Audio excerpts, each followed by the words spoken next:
Hi, this is Sarah Doman, and I am here to play a quick match of the game AUTOMAKHAN. Now I've chosen a Meteorologist hero with the Old Ones race, and I've got an AI Assault Mech hero on my team, which I am the captain of, and we're going to be playing against a team of Komodo and Cyber Samurai playing the Humans race. So I'm going to go ahead and click on Start Match, and you'll notice that I've got this game in full screen. That's because this game runs entirely in the browser, and I've just noticed it is a lot more immersive when I've got it full screen. Now I've chosen the Axeways map, and you'll notice that the crystals have spawned in opposite corners of the map. That's because the goal of the game is to destroy the enemy crystal while protecting your own. So for the first 2 minutes of the game, there is a build phase, which means this is the time that you will be building up your base, getting everything in order, and during this time no one can attack anyone, so it is a safe time. So I'm going to start building my buildings, and you'll notice that once a building is complete, certain units pop out of that building. That is because buildings come with their own units that they produce. Some of them will help you build during the build phase and then gather resources, but most of them will be waiting around until the battle phase because they're here to help you attack the enemy. So I'm going to just keep building my buildings until I run out of jewels. I've got 600 here left.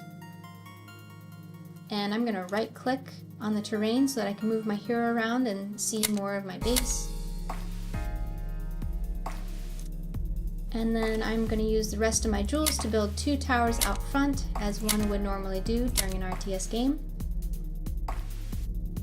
And now that I've used all my jewels, I can see my hero abilities. So I'm going to put my first skill point into Blizzard, since I've chosen the Meteorologist hero.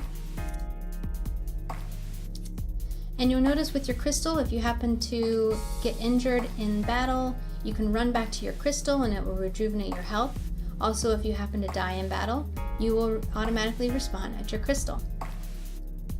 So we've got about 30 seconds left before the battle phase starts, and if you hold down shift, you'll see these arrows point to your hero.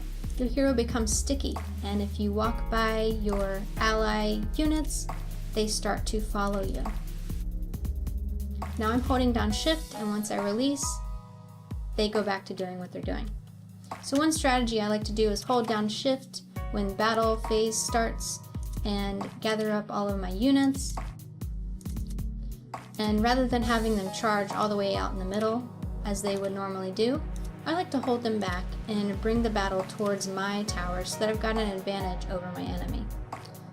So it looks like my friendly AI hero is taking the brunt of the attacks, and once he perishes, these enemies units should come back to me, and I'm holding down shift, so now I'm going to let go of shift, and now they've all started to attack the enemy units.